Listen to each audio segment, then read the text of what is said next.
Assalamualaikum warahmatullahi wabarakatuh. Waalaikumsalam. Hari ini kita kembali lagi di Ramadan Spark. Tahun ini kembali hadir season 2 Sandi Uno and Friends, dan kali ini saya dan Winda tentunya sudah terlihat ada Pak Sandi. Ini complete package, literally Sandi Uno and Friends. Siapakah friendsnya, Winda? Nah, kepo nggak?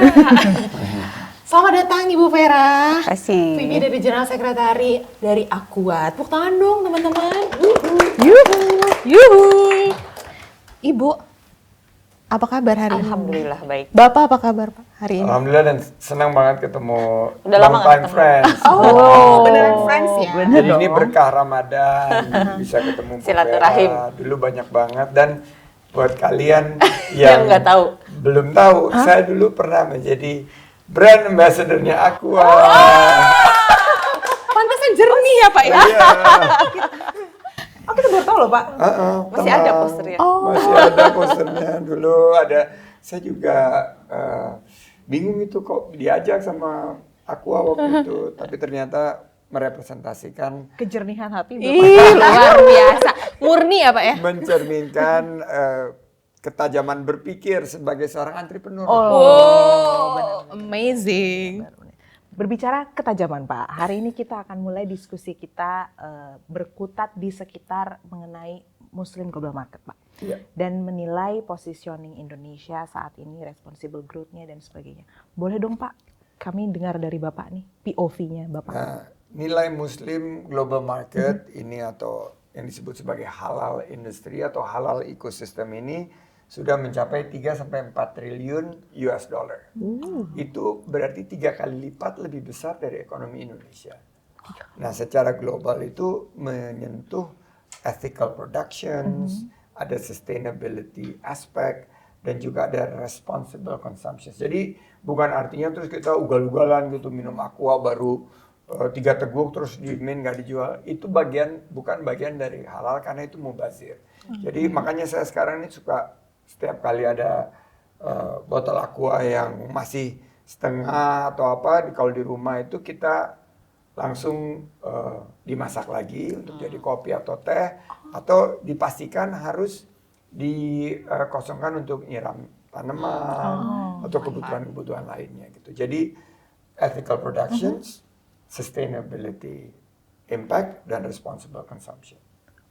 Nah, halal lifestyle itu udah jadi, ya, buat Bu Vera sama saya dan semua teman-teman yang aktif di halal lifestyle itu adalah bagian daripada quality assurance secara global.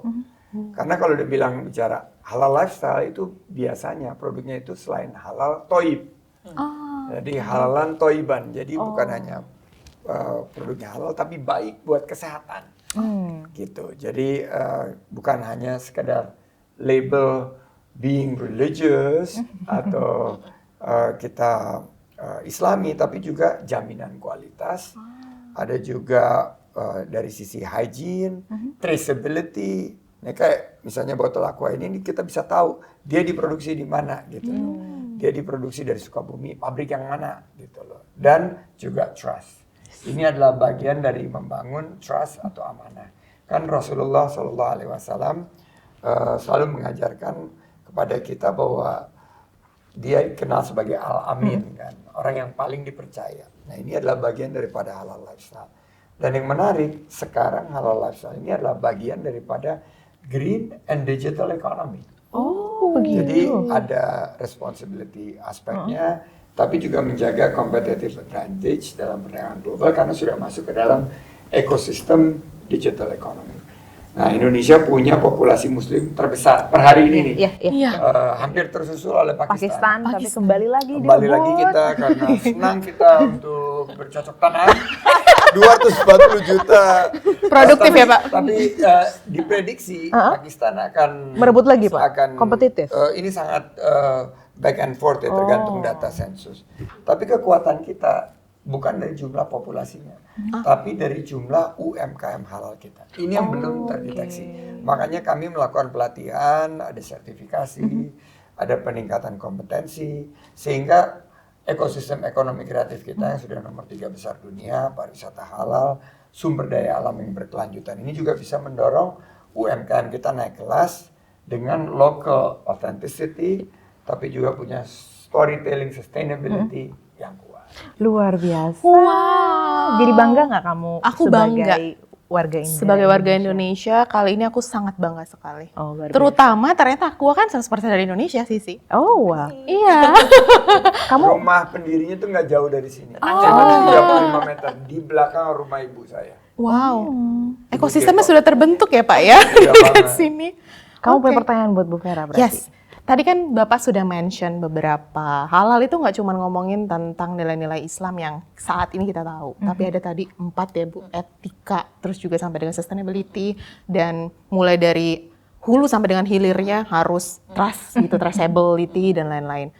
Sepertinya Ibu Vera dari tadi udah gue lakuin, udah dilakuin. Udah checklist ya? Di checklist ini sudah semua. Gimana sih Bu, Aqua saat ini menjawab tantangan global yang udah disebutin sama Pak Sandi tadi? Udah diborong sama Mas Sandi, Bang Sandi. Tapi aku mulai dari kalau bicara halal lifestyle kan amanah ya. Apapun yang kita taruh di produk itu harus amanah dari ujung sampai ujung. Jadi dari produknya, airnya, amanahnya kalau kita bilang memang air pegunungan, memang itu adalah sumbernya, kita punya 19 pegunungan, jadi traceability-nya tadi udah clear. Amanah halalnya, of course halalnya nggak cuma sekedar logo. Emang prosesnya ada audit dan sebagainya, tetapi untuk bisa mencapai itu, end-to-end-nya itu sistem governance-nya halalnya itu dijaga. Kalau kita bicara sustainability dari produknya, kita tanggung jawab terhadap pengelolaan sampah kemasan pasca konsumsi. Ada collection-nya, ada traceability-nya, dan kita pakai lagi untuk kemasannya itu kembali. Jadi dari setiap elemen yang kita taruh di produk itu, yang kita state, itu kita amanah dijaga. Karena balik lagi, halalnya beyond the logo. Begitu logo, kalau udah dapet, bisa aja sebenarnya habis itu nggak amanah. Tapi kan kita jaga itu sampai akhir. Dan itu termasuk masalah quality tadi. Produknya, kenapa kita jadinya memang nggak punya pabrik di semua wilayah? Karena memang kita harus mencari sumber air yang sesuai dengan klaim kita. Sumber air yang sesuai dengan standar kualitasnya dari hulu, dari awal kita ambil sampai ke tangan konsumen harus dijaga. Nah itu sebenarnya menurut kami ya elemen-elemen dari halal lifestyle yang dijaga beyond the label, beyond the logo.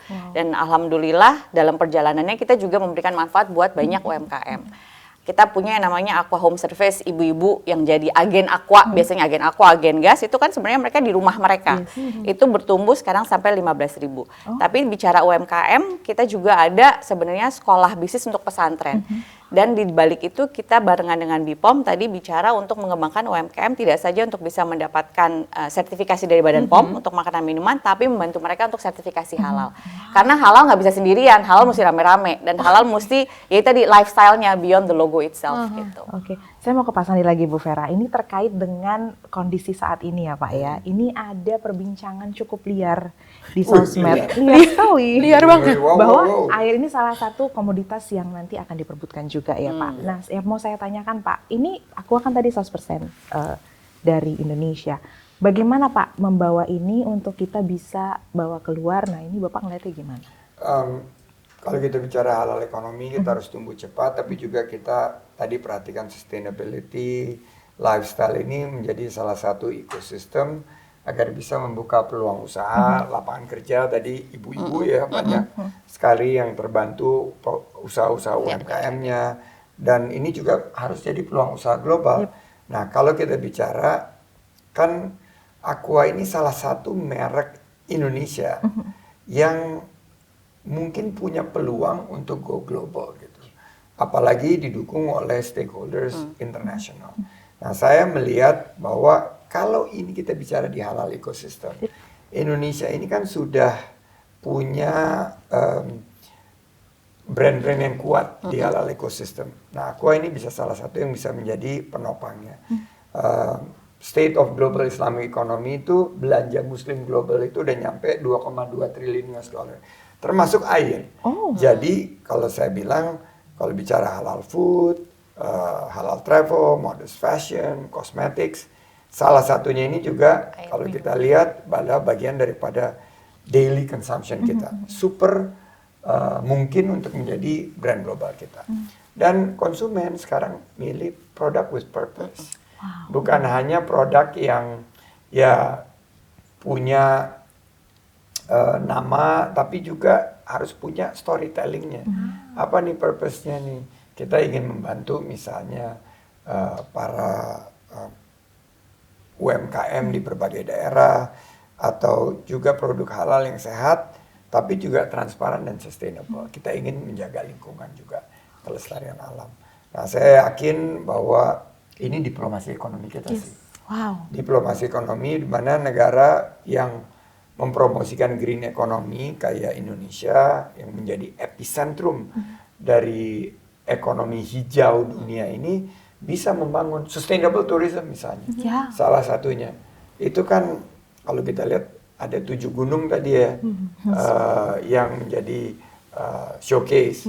Tapi kita tuh kan kalau dilihat sustainable tourism banyak sekali, bukan hanya gunung, ada pantai, ada wisata cagar budaya, ada wisata-wisata shopping, ada wisata kuliner, macam-macam gitu. Jadi ini bisa diterima pasar global. Terus ini soft power ekonomi kita. Karena kalau bicara sustainable economy ini membangun kerjasama global, perdagangan dan investasi. Wow. Jadi panjang, maksudnya ke depan proyeknya jadi proyeksinya justru jadi sangat. Ya ini kita possibility bicara yang tinggi, ya, Pak. long to mungkin ratusan tahun ke depan. Karena tadi kan salah satu yang dulu menjadi rebutan dunia dan sekarang masih yaitu minyak. Tapi ke depan itu air. Tuh kan. Nah lo. Menghadapi tantangan yang long tadi ini Bu. Kan tadi ada kata-kata QA ya, quality assurance itu. Apa yang sudah didapatkan Aqua dan sudah dipersiapkan sama Aqua untuk bisa penetrasi marketnya udah masuk ke global selain ISO dan lain-lainnya itu? Yang pasti konsistensi quality itu dijaga. Jadi mau air aqua itu diproduksi di pabrik A sampai Z, semua konsistensi kualitasnya sama, rasanya sama, standarnya sama, sehingga orang akan merasa bahwa dimanapun dia minum aqua ya rasanya akan sama. Nah sebenarnya tadi menarik juga nih, kalau kita lihat kan sebenarnya banyak nih impor air segala merek dari luar. Why not gitu, dengan kualitas sumber 19 pegunungan Indonesia yang dipakai, itu kan sesuatu pride-nya Indonesia kan. Apa kekayaan geografis kita yang mungkin memang ke depannya that's something yang kita harus explore gitu. Dengan kekayaan 100% Indonesia, very specific, kayak kopi lah gitu kan. Why not we share dan sell, ini loh Aqua adalah airnya Indonesia. Dan dengan traceability yang bisa dijaga, dan dengan sertifikasi yang bisa dijaga, it becomes a very different niche market atau mungkin very specific market ya, karena mungkin yang lain nggak bisa, mungkin ada satu yang Fiji atau Evi yang memang ada satu spesifik lokasi, tapi the rest kan nggak punya spesifik lokasi, nggak punya spesifik gunung gitu. Nah itu sesuatu yang mungkin membedakan dan mungkin bisa dijaga. Pak, kalau kita lihat Bapak kan juga sama UMKM kan udah lama banget ya Pak berkutat dan bergabung dan memiliki gerakan sendiri Pak OKOC. Mau yang mau ditanyakan adalah penilaian Bapak sama produk kita sudah siap bersaing belum sebenarnya? Super siap kita. Tapi memang saya suka terenyuh gitu. Kemarin saya datang ke teman saya, ultra high net worth individual orang, super sultan dan sultan. Oke. Ultra rich Itu di gitu. mejanya Fiji. Oh my God, oke. Karena udah disebut tadi. Iya udah disebut. Udah disebut tadi. Terus datang ke kantor multinasional Indonesia, tapi CEO-nya orang Indonesia, minumannya Evian. Gitu. Jadi menurut saya kita perlu ada kalau Amerika punya MAGA kan, Make America Great Again, kita harusnya punya produk yang kita banggakan gitu loh. Karena sekelas Trump aja itu masih nationalism consumption itu masih dia mainkan gitu loh. Saya mulai dengan misalnya fashion, ini Bu Vera juga pakai yang local fashion. Tapi kalau kita mulai 360, apa yang kita konsum itu harus punya local production. Ini masuk gitu loh. Jadi mestinya apalagi udah ada kemasan-kemasan yang super keren ya. Nah itu adalah bagian dari tadi prinsipnya halal dan toib. Baiknya kenapa? Bukan hanya sehat dan bersih, tapi juga baik untuk ekonomi kita. Karena kita akan ngurangin impor. Iya, benar. Kita akan ngurangin kita akan memperbanyak lapangan kerja di sini. Kita akan memberdayakan begitu banyak. Saya pernah diminta oleh, tapi bukan Bu Vera waktu itu yang panggil saya masih yang di acara di Lombok. Bukan acara itu, wah resellernya Oh, Aqua nih. Ada udah total lama banget tuh. mungkin Iya. 1.000 lebih gitu di satu lokasi. Terus dari seluruh Indonesia juga gabung. Saya bayang ini kan pasti jutaan Iya. lapangan kerja yang tersentuh gitu. Jadi ini juga bicara mengenai employment generations capability, tapi juga bicara environmental sustainability. Jadi saya yakin sih produk lokal kita punya kelas dan kemampuan bersaing, dan kalau kita gunakan terus, nah ini akan memperkuat juga target kita untuk mencapai Indonesia Emas 2045. Memulai Indonesia Emas dari air. Agar pikiran tetap jernih. Betul. Iya benar. Agar tetap tidak cemas ya. Iya. Minum aqua anyway. Jadi Bu, kita link to tadi ada satu statement yang harus kita coba explore dari POV-nya Bu Vera. What do you think preparation dari Aqua untuk bisa tadi masuk ke dalam industri global? Sudah checklist lain yang tadi udah disebutin, itu untuk bisa kelihatan beneran udah ready nih gimana Bu sekarang kondisinya Bu? Sebenarnya di luar dari pasokan yang terus kita tambah, investasi pabrik dan sebagainya. Tetapi tadi building forward si halal lifestyle atau halal community-nya itu terus jalan. Karena tadi nggak cuma di Indonesia, tapi kan sebenarnya banyak sekali sekarang bahkan di pasaran lain itu memang halal is an entry point gitu. Dan semua yang halal itu sebenarnya bisa dikonsumsi, dipakai oleh lebih banyak orang ketimbang yang non halal. Nah, tapi untuk memperkuat itu kita juga di Indonesia tetap memperluas halal community system kita, terutama di bulan Ramadan. Jadi sekarang kita kalau lagi banyak tuh, memang kita juga lagi banyak mengisi kajian di masjid.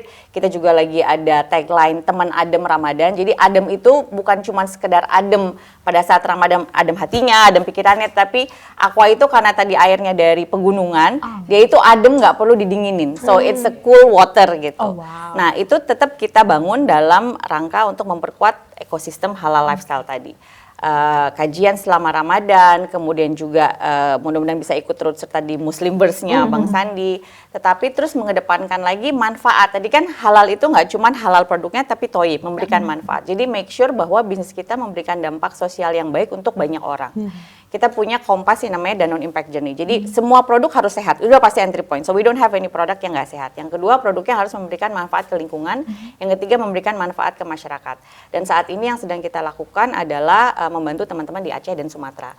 Jadi kemarin kita juga balik lagi bicara air adalah kehidupan. Jadi benar tuh kalau rebutannya oil, sekarang rebutannya air. Karena di Sumatera dan Aceh itu sejak gempa kemarin, akses air bersih untuk fasilitas kesehatan nggak ada.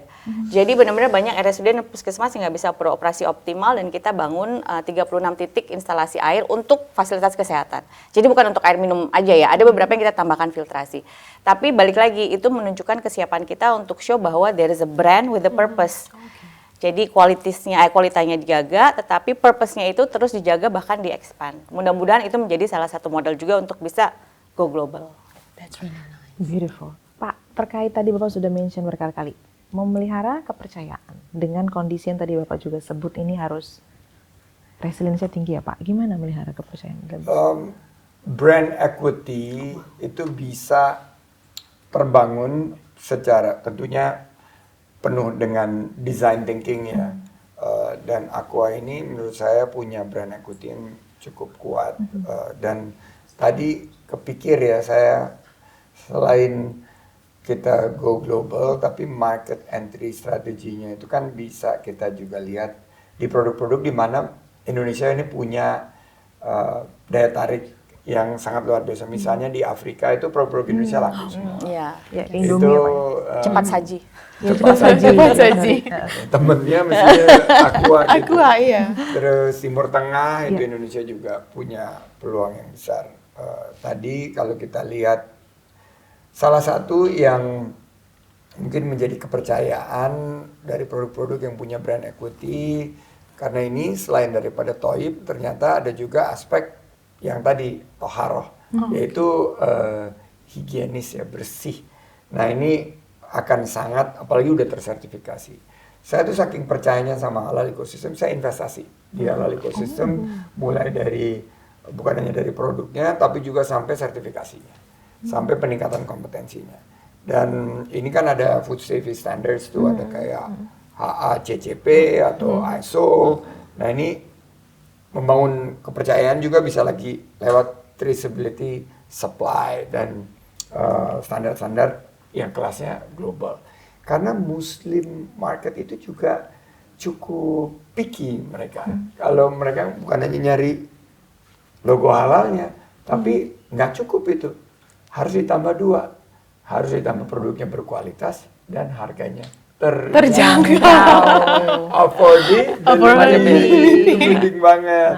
Jadi, ya itu membangun kredibilitas produk kita. Ternyata produknya bukan hanya halal, enak, tapi juga terjangkau, ramah di kantong. Iya. Nah itu nggak bikin kantong kering ya. Dan saya rasa konsistensi kualitas, transparansi produksi, sertifikasi halal tadi yang kredibel, ini apalagi di era digital, ini juga akan meningkatkan, terutama di era social media. Ada consumer review, aduh kita dapat 1-2 bintang itu kayak jangan banget gitu. Benar-benar. Dan itu menarik loh. Sekarang di industri kopi misalnya, barista-barista itu kalau di kota-kota besar itu terkenal kan selalu judes gitu. Dan mereka bangga kalau dapat 1 bintang review gitu loh. Ini ada fenomena yang aneh nih, fenomena yang aneh. Tapi kalau di Muslim global market itu kita harus jaga kan consumer review. Pastikan bahwa kualitas produk, apalagi produk Indonesia itu harus kompetitif dari segala bidang. Jadi saya yakin kita punya competitive advantage, kita punya keunggulan dalam halal ekosistem. Kita punya scale, karena tadi ada 19 pegunungan, kita juga punya branding yang kuat. Kita yang terpenting juga bisa, dari POV saya ya, dari POV saya itu bahwa ini kebanggaan Indonesia yang juga mendukung para UMKM kita yang ternyata cocok juga buat pasar global. Gitu. Itulah membangun kepercayaan. Iya. Wow, berarti tadi ada statement brand equity, itu kan relevan juga nanti sama brand loyalty ya Bu ya. Udah ngapain aja Bu Aqua untuk menjaga brand loyalty biar tidak pindah ke lain hati? Balik lagi, pertama entry point-nya harus konsisten. Kualitas tadi, kemurnian dijaga dan nggak perlu khawatir dengan persaingan. Karena persaingan actually pushes us untuk becoming more creative. Nah tentu sekarang supaya bisa loyal kan sekarang ini range market konsumennya udah banyak berubah. Dari yang zaman orang tua saya gitu sampai sekarang yang Gen Z. Nah, kan berarti harus juga bisa ready untuk bisa menyasar the next market nih. Gen Z ya? Gen Z. Nah, jadi salah satunya nih, ini yang kelihatan depan mata aja. Kita berusaha punya edisi Ramadan dengan menggunakan karikatur mereka dari kreatif artis Indonesia yang baru, yang Gen Z. Dengan message-message yang kekinian lah. Mungkin kalau buat saya dan orang tua, apa sih maksudnya message-nya? Tapi dengan bahasa-bahasa kekinian.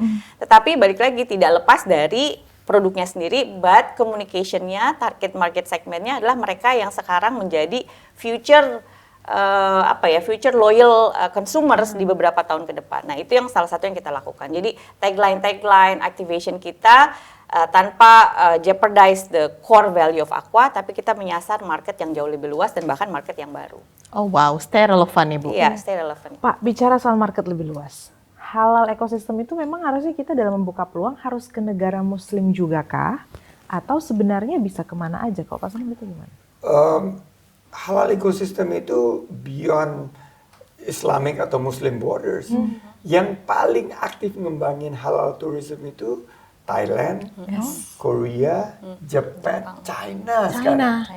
Karena mereka melihat, wow ini pangsa pasar yang besar sekali.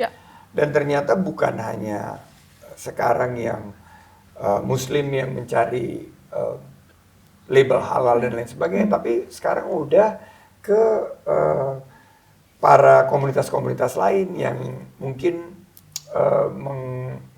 ya tadi produk-produk yang punya aspek halalan dan punya juga aspek thayyib gitu. Jadi saya melihat sekarang takjil misalnya itu kan kita bingung juga, kemarin saya lagi lari di Blok A gitu yang ngantri takjil itu bukan hanya muslim yang buka puasa, tapi juga saudara-saudara kita non muslim juga ikutan takjil war gitu. Gorengan itu ya luar biasa ya ternyata ya. Mau di hotel bintang 5 juga sama aja gorengan juga gitu. Jadi saya pikir kita punya ability, kita punya kemampuan untuk merich konsumen global di luar Muslim based countries. Jepang tadi saya sampaikan, Korea saya juga lihat, dan tentunya Amerika dan Eropa. Karena di Amerika dan Eropa ini juga pertumbuhannya juga sangat luar biasa. Dan kalau kita pikir bahwa halal ekosistem ini hanya melulu di kuliner dan minuman yang kita konsumsi, sekarang udah melebar juga. Halal ekosistem itu ada di consumer goods. Sekarang orang pasta gigi nyarinya ada nggak yang halal gitu. Yang kita pakai skincare gitu lah. Skincare. Glowing skin. Sekarang banyak yang bilang, oh kita mau skincare yang juga halal gitu loh. Karena mereka bukan hanya ingin glowingnya, tapi ingin juga memastikan bahwa ini juga refreshing. Betul. Biar cantiknya nggak insya Allah gitu ya, Pak. Cantiknya insya Allah. Astagfirullah. Jadi saya lihat luas sekali dan saya semakin yakin bahwa tren ini yang saya sebut sebagai the global unstoppable trend. Jadi trennya unstoppable. Paling tidak 20, 30, 40 tahun ke depan Indonesia bisa jadi leader. Karena kita bukan hanya punya populasinya yang besar, tapi kita punya UMKM-nya, ekosistemnya, produknya. Jadi selama ini kan hanya pendanaan saja, Islamic banking system gitu, syariah, economic society. Tapi padahal kalau kita lihat ini luar biasa luasnya pangsa pasarnya dan bisa kita jangkau. Oh, alright. Tadi ada statement bahwa ini panjang ya Pak perjalanannya, nggak bisa sprint, berarti kan maraton. Aqua udah nyiapin apa Bu untuk maraton menuju tadi unstoppable trend yang tetap keep update gitu? Nafas panjang. Nafas Iya, panjang. harus nafas panjang. Salah satunya pasti mendekatkan diri ke konsumen. Nah, ini bisnis air itu kan berat ya versus other products gitu. Jadi kita juga berusaha untuk mencari lokasi-lokasi baru sehingga aksesibilitas ke pasar itu lebih cepat, lebih dekat. Itu juga pasti akan bagus juga secara tadi affordability, secara logistik cost-nya lebih rendah, tetapi kemudian freshness-nya, kualitasnya tetap sama. Itu pasti. Yang kedua ya tadi menyasar semua konsumen, segmen konsumen yang nggak hanya Muslim. Kalau di Indonesia is basically everybody, tetapi tadi range rentang usia dari mulai yang loyal dari dulu sampai yang nanti akan the next loyal trendnya generationnya juga. Gitu. Oke. Saya mau penutup aja sih Pak. Bapak kalau mau komentari tadi soal nafas panjang, penasaran juga Pak. Untuk halal ekosistem kita supaya nafasnya Pendek, tetap nafas kamu lagi pendek. Hah? Itu sumbu. Nafas panjang bahwa kita harus percaya di dalam halal ekosistem nggak ada instan cuan. Ya oke Yang Pak. ada cuan berkelanjutan. Wow, that's nice words anyway. Jadi menurut saya kita harus, nah ini puasa ini melatih kita. Karena kita nih apalagi Gen Z, teman-teman saya yang Gen Z, saudara-saudara saya, kan kita maunya instant gratification. Ya. Gitu. Jadi kerja hari ini, malam ini udah ngelihat hasil. Besok kejual gitu ya Pak ya. Tapi kita puasa ini kita kan dilatih untuk delayed gratification. Jadi kita puasa ini 30 hari. Tapi nanti kita diberikan balasannya, kan ada katanya tuh ada 3 bagian tuh. 10 hari pertama turunnya rahmat, 10 hari kedua dibukakan pintu maghfirah atau pengampunan. Dan 10 hari terakhir itu adalah dijauhkan dari api neraka. Tapi nanti kemenangannya kan di 1 Syawal, gitu loh. Nah, untuk perjuangan kita ke halal ekosistem ini, itu juga harus perjalanannya panjang. Dan sukses yang akan kita rasakan itu nanti sama seperti Indonesia Emas 2045, kita akan Indonesia langsung menancapkan posisinya sebagai global halal epicentrum of the world gitu loh. Jadi HQ-nya kalau halal ekosistem Indonesia. epicentrumnya ada di Indonesia. Wow, HQ. Seru denger ya. Last but not least, ngomongin soal pesan kepada generasi agar tidak cemas di masa depan Ibu untuk kita berdua dan teman-teman di sana. Silakan Bu.